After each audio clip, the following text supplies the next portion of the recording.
Hi everybody, welcome to the Keto Mom page. My name is Stephanie and we've got a couple things to go over. We are finishing the book. We're done. And we're moving on to the next book in August. So we are going to talk about a whole bunch of things. I'll still do lives in the morning. I think I'm going to start doing more lives in the evenings as well again. But we're going to finish up the book. We are on the last chapter and then I'm going to give you 3 reminders to help you on your low-carb keto journey. So as you're tuning in, where are you tuning in from? How is your day going? I sat at a table or a booth. It's a table, right? Doing like a little vendor festival fair thing all morning and afternoon, sharing ketones with people and having them taste test them and just helping people on their journey. So that was a lot of fun. That was my morning. How is your morning going? We also have 3 winners announced. And the winners were people that were just reading the book right along with us and then shared their takeaways in the comments. And so we had a Debbie and Laura and Cassie. Your names are in the header of the video. You won Mom Fuel or ketones. So I need your address. Send me your address. I'm going to send you some in the mail. So we are diving into the very last chapter of the book. If you have followed along at any point in time in the mornings, I know this is the afternoon.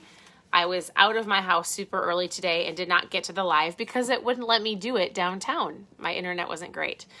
So if you have been following us in the mornings, we are going through a book together. You can say it's the Keto Mom Book Club, and basically I'm just picking a book. I am going to go over the chapter with you, share my favorite highlights, and then I love it when people share as well.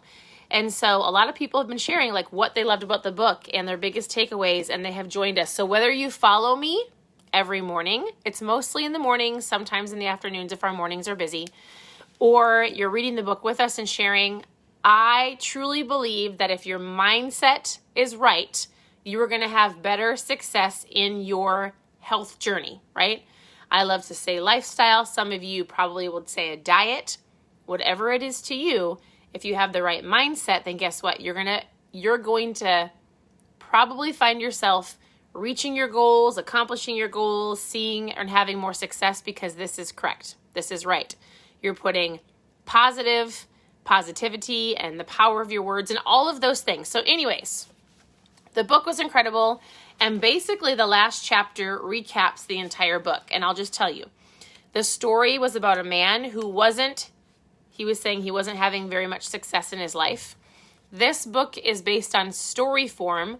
Our main character got into a car accident. You don't know if he was dreaming or if he had passed away or if he's in a coma, whatever it was, right? He had a car accident and he was going through history in the past and he was learning 7 decisions to help him on his personal journey to success.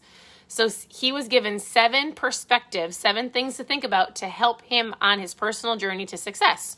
And so in this last chapter, he wakes up. So he must have been in a coma. And of course he was startled, but he reviews and writes down the 7 things that he was taught.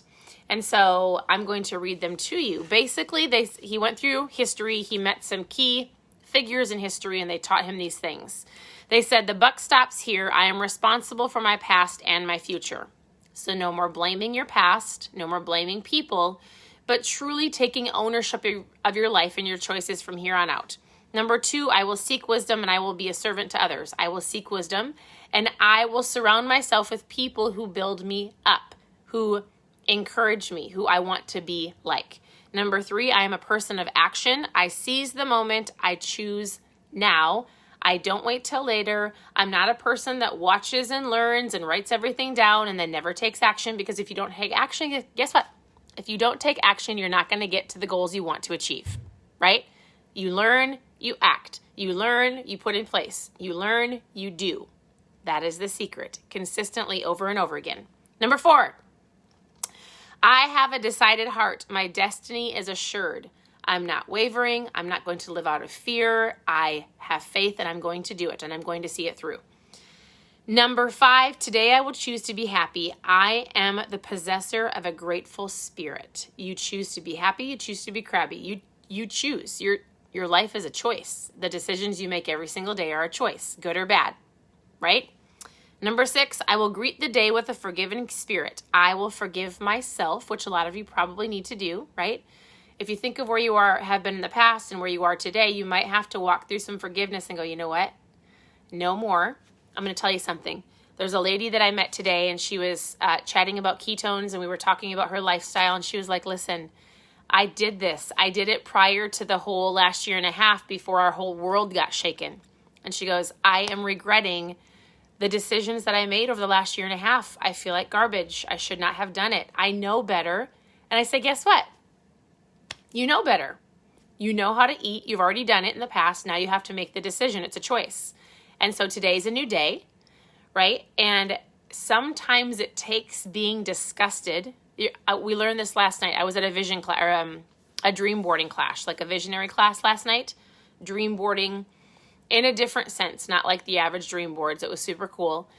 And she said, sometimes it takes being so disgusted in yourself and where you're at. It might be physically, it might be financially, it might be relationships, wherever it is, that it's going to move you to action, right? Sometimes it takes to getting to like the lowest of the low, disgusted in whatever situation you're in before you're like, I am done. I have to do something different. It's taking ownership, right? And then forgiving yourself and moving on. Number 7, the 7th decision to personal success that he was given was, I will persist without exception. I am a person of great faith. I'm going to go after what I want. I'm not going to give up. I'm not going to almost reach it and then drop it. I'm not going to almost get it and then give up or quit. Because the only way you fail is if you quit. Please hear me on this. The only way you fail is if you quit. If you have a bad day or even a bad week or even a bad year, you can keep going down that road, or you can pick yourself back up and start again. Right? A lot of you are here for your health and fitness. You're going to start again. You're going to start over. So here are my 3 reminders of the day for you. Number 1, whether you're on a low-carb diet or low-carb lifestyle or keto, or you call yourself lazy keto, or some of you are Whole30 or some of you are paleo, I don't care, right? I want you to work on eating better. One of those things is truly looking at what you're drinking, because people underestimate the power or the amount of sugar they are drinking in their drinks. So a reminder for you today is this. You probably need more water. Look at your water intake. And if you aren't drinking enough water, look at what you are drinking and evaluate how much sugar that you're having. Just make it an awareness, and you might have to change some things. Number 2, don't mess up good for perfect. There is no perfect. There's no perfect time. There's no perfect anything. It's about learning something new and putting it into action and saying no to this and making a better choice and saying yes to this because you've got goals and visions and dreams, right? So don't mess up good for perfect.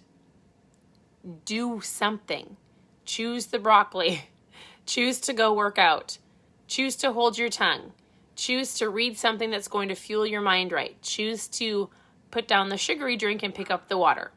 The decision is yours, right? You are where you are today because of choices and decisions. I have 4 dogs. Please ignore them. And lastly, the last reminder is this, and I say this all the time. Do not eat if you're not hungry. It's a very basic, very simple.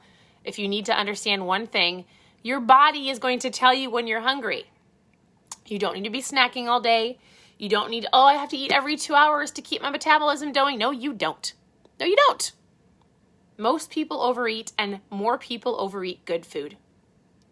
Right? I'll have people that send me their food meals and everything they eat every single day. And I'm like, listen, are you hungry? Why are you eating all those fat bombs? Did you need to have that snack at 2 and 4 and after dinner? No. We are such a creature of habit, right?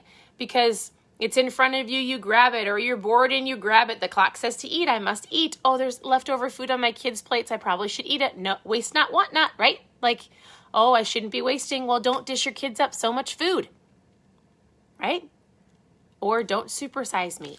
Buns off burgers, croutons off the salad. Keep it so simple. People get so overwhelmed with the thought of having to start something new that they just forget. One meal at a time, one day at a time, one choice at a time. You're only eating one meal at a time. So when breakfast comes around, you're either going to intermittent fast or choose eggs or bacon or sausage, right? When lunch comes around, you're going to grab a burger with no bun or a salad or some meat and veggies. Super simple. When supper comes around, less pasta and bread and potatoes and grab some more veggies and protein. I don't need a snack. If I'm going to snack, I'll grab a handful of almonds or maybe a hard-boiled egg or maybe some pickles. You might get bored with your food, but I'm going to ask you something. Somebody said this to me the other day. She says, you know what? It is sometimes hard to eat healthy, and it really is hard, but she said it's hard to be overweight. It's hard to make better choices sometimes until you really truly get into the routine of it. But she goes, it's harder to be overweight. I feel like garbage. So both are hard. And guess what? You can for sure 100% work through it to make better choices, to feel better, which is going to keep you going longer. It's going to keep the lifestyle approach because you feel great. So choose your hard, choose your battle, right? And remember why you're doing this. So drink more water. Be aware of the sugary drinks you're drinking. Don't mess up good for perfect. Don't eat if you're not hungry. Listen to your body. I'll be coming on for the next, I'm going to be doing morning ones and evening ones with shorter lives to give you more specific tips so that you can pop on, watch, and take action and put it into play. So I hope you guys have an incredible day. Thank you for tuning in. I'd love for you to press the share button. Sharing is caring, so other people can be helped on their journey. And that's all I've got for you. If you have specific keto questions, ask below. Reach out to me with your questions. Otherwise, continue to tune into the page. I'm always here to help. Have a great day, and we'll talk to you soon.